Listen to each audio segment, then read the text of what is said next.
Dans le cadre de ces jours d'activisme contre les violences basées sur le genre à l'égard des femmes et filles, AND Mali, en collaboration avec ses partenaires, ont organisé une conférence débat autour des participations des femmes aux élections dans le projet intitulé Appui à la justice et la paix au Mali.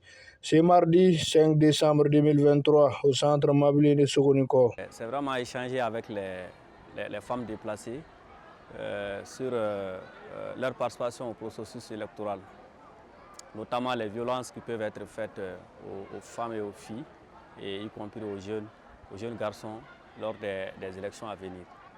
Et l'activité s'inscrit dans le cadre des 16 jours d'activisme, qui est célébré chaque année. Et vous n'êtes pas sans savoir que ces actions ont commencé depuis le 25 novembre à maintenant. Donc l'activité d'aujourd'hui s'inscrit dans ce cadre. Il s'agissait d'échanger avec ces femmes déplacées sur leur participation au processus électoral.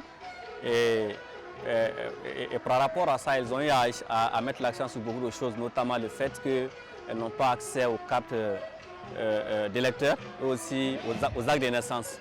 Donc il s'agissait vraiment de voir avec les responsables de la mairie, ainsi que les responsables des déplacés, ainsi que le développement social, pour voir quelles voies et moyens puissent être mettre en place pour leur permettre d'avoir accès à ces actes d'état civil-là et pour qu'elles puissent vraiment être en mesure de pouvoir voter dans les jours à venir. L'AND est un partenaire avec lequel je travaille sur le terrain.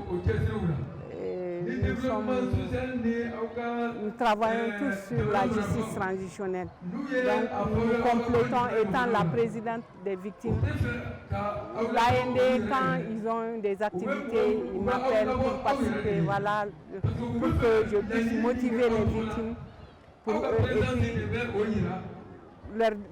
puis pour que je puisse aussi les faire participer massivement à leur activité.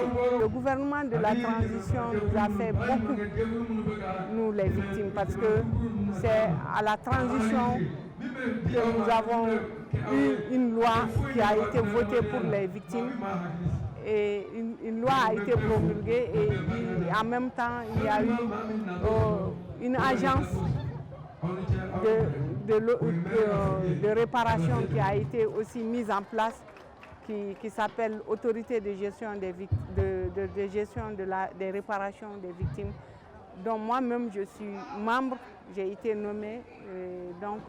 Nous voulons vraiment que le gouvernement puisse accélérer ce processus de l'AGRV pour que les victimes soient mises dans leurs droits et qu'ils puissent retourner dans leur localité et